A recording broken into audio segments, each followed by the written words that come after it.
সংবিধানে কোনো গণভোট নাই, এই জন্যই গণভোট বৈধ নয়। আশ্চর্য ব্যাপার, সংবিধান যদি বলেন তাহলে সংবিধানে কি কোনো ইন্টারিম গভর্নমেন্ট ছিল? সংবিধানে কি কোনো গণ অভ্যুত্থান বা গণবিপ্লব ছিল? সংবিধানে কি কোনো মানে 2026 সালের 12 ফেব্রুয়ারি ইলেকশন হওয়ার কথা ছিল? কিছুই তো ছিল না। আশ্চর্য। বিচার মানে তালগাছটা আমার, তালগাছ আমার হইলে বিচার ঠিক আছে, তালগাছ আমার না হইলে বিচার আমি মানি না। সরকারের অবস্থান আজকে স্পষ্ট। আমরা বরাবরই বলি যে একই হান্ডিতে বাসনে আপনি যখন গোশত পাকালেন তখন সেখানে তো ঝুলও থাকে, এখন পাকানোর পরে বলতেছেন গোশত হালাল কিন্তু ঝুল হারাম। একই হান্ডিতে পাকানো হলো, ওই ঝুলের মধ্যেই গোশত পাকানো হয়েছে, ওই ঝুল থেকে গোশত তুলে খাওয়া হচ্ছে, এখন ওইটা হালাল আর এইটা হারাম। ওটা যদি অবৈধ হয় সব কিছু অবৈধ, কিন্তু আমরা অবৈধ বলি না, আমরা বলি সব কিছু বৈধ। কেন বলি?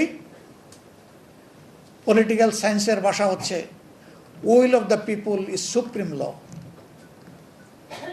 জনগণের অভিপ্রায় সংবিধানের ঊর্ধ্বে, বিকজ এই সংবিধানের জন্য জনগণ নয়, জনগণের জন্য সংবিধান।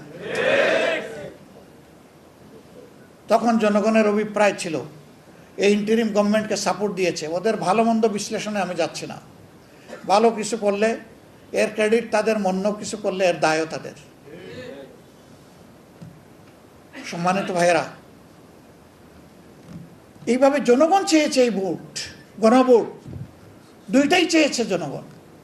একটা রায় আপনি মানেন আর একটা রায় মানেন না। এখন যখন সংসদে কায়দা করে একেবারেই শেষ মুহূর্তে সংসদ অধিবেশন ডাকা হলো, আমরা সময়ই পেলাম না। তারপরে আমরা একটা নোটিশ মুভ করলাম যে কেন সংস্কার পরিষদ গঠন করা হচ্ছে না, কেন এই পরিষদের বৈঠক আহ্বান করা হচ্ছে না। আলাপ হলো, আলোচনা হলো, শেষ পর্যন্ত আলাপ আলোচনার পরে স্পিকার মহোদয় কোনো রুলিং না দিয়ে, সিদ্ধান্ত না দিয়ে টকটা আউট করে দিলেন যে আলোচনা হলো, আউট হয়ে গেল, ফলাফল শূন্য।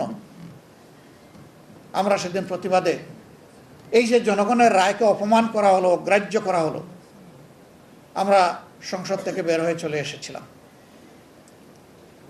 আমরা ওয়াক আউট করেছি। আমরা বলেছি সংসদে আমরা ন্যায় বিচার পাই নাই, এখন যেই জনগণ রায় দিয়েছিল আমরা তাদের কাছে এই বিচার নিয়ে চলে যাচ্ছি। আমরা চাইনি ময়দানের আন্দোলন আমরা করব, আমরা চেয়েছিলাম দেশটা সুষ্ঠুভাবে চলুক, শান্তিপূর্ণভাবে চলুক, সরকারি দল বিরোধী দল ন্যায্য কাজে পরস্পরের সহযোগী হোক, অন্যায় কাজে বিরোধী দল প্রতিবাদী হোক। আমরা সেটাই চেয়েছি, সেটাই করার চেষ্টা করছি।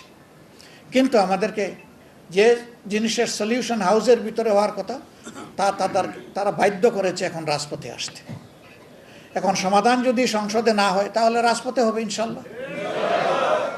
যেইভাবে 24-এ সমাধান হয়েছে ওইভাবে আবার হয়তো বারবার হবে। আপনারা তৈরি আছেন?